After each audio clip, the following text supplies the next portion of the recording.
அனைவருக்கும் வணக்கம். ஓம் நமச்சிவாயா. இன்னைக்கு நம்ம பார்க்க போற ஜாதகம் வந்து ஒரு வித்தியாசமான ஜாதகம் தாங்க. கல்யாணம் வந்து தாமதம் ஆகுது அப்படின்னு கேட்டு வந்தாங்க. அதே மாதிரி வேலையிலேயே வந்து ஒரே வேலையில இருக்க முடியாம வேலையை மாற்றிக்கிட்டே இருக்கான் அப்படின்னு சொன்ன ஜாதகம் வந்துட்டு இருக்கு. கடக லக்னம், லக்னத்துல குரு உச்சம், செவ்வாய் நீச்சம், சந்திரன் வந்து 3ஆம் வீட்டில், 6ஆம் இடத்துல ராகு, 7ஆம் இடத்துல சனி, 10ஆம் இடத்துல புதன், 11ஆம் இடத்துல வந்து சூரியன், 12ஆம் இடத்துல சுக்கிரன், கேது. இதுதான் ஜாதக அமைப்பு.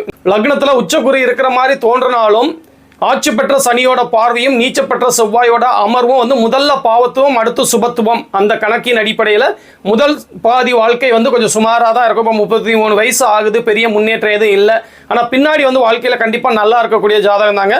லக்னாதிபதினு சொல்லக்கூடிய இப்போ சந்திரன் வந்து 3ஆம் வீட்டில், அவருக்கு பிடிச்ச புதனோட வீட்டில் நட்பு நிலைமையில், சுக்லபட்சம் தசமி திதியில் நல்ல நிலைமையில தான் இருக்காரு. வேற எந்த பாவிகள் தொடர்பு, குறிப்பாக வந்து சனி ராகுவோட தொடர்பு சந்திரனுக்கு இல்லை. அதனால லக்னம், லக்னாதிபதி நல்ல நிலைமையில தான் இருக்காங்க. தசாபுத்தி அடிப்படையில் ராகு தசை தான் நடந்துட்டு இருக்குது. திருமணம் ஏன் லேட் ஆகுது? 7ஆம் இடத்துல ஆட்சி பெற்று சனி உட்காந்துருக்காரு.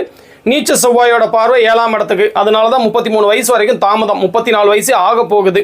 இப்போ இந்த ஜாதகத்தில் குரு உச்சகுரு வந்து 7ஆம் வீட்டையும் பார்க்குறாரு, 7ஆம் அதிபதியும் பார்க்குறதுனால தாமத திருமணம், நல்ல வாழ்க்கை.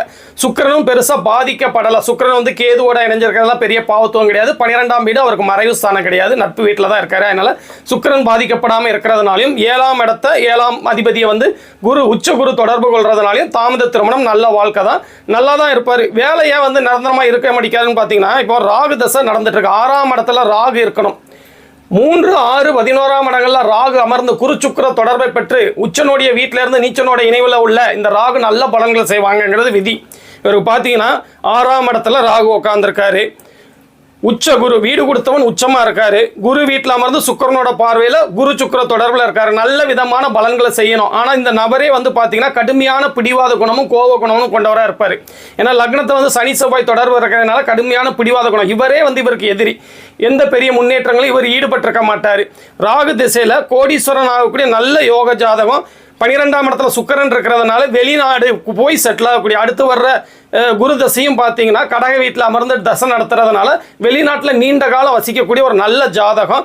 செவ்வாய் தான் அதிக சுபத்துவமான கிரகம். செவ்வாயோட துறைகளான கட்டிடம், நெருப்பு, அதிகாரம், மருத்துவம், விளையாட்டு, இது போன்ற துறைகளில், ரியல் எஸ்டேட் போன்ற துறைகளில் நல்லபடியாக வந்து சம்பாதிக்கக்கூடிய, இந்த ராகு திசையில் கோடிகளை சம்பாதிக்கக்கூடிய ஒரு நல்ல ஜாதகம்.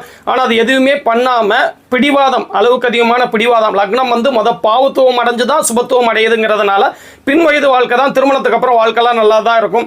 அது வரைக்கும் வந்து இந்த பிடிவாத குணத்தினால அவரோட லைஃப்பை வந்து முன்னேற்றத்துக்கு எடுத்துகிட்டு போகாமல் பிறந்த ஊர்லேயே தெரிஞ்சுக்கிட்டு அங்கே உள்ள பசங்க கூட சேர்ந்துக்கிட்டு வெளியில் வந்து நகரணும். நகர்ந்தால் தான் இந்த ஜாதகத்துக்கு முன்னேற்றமே.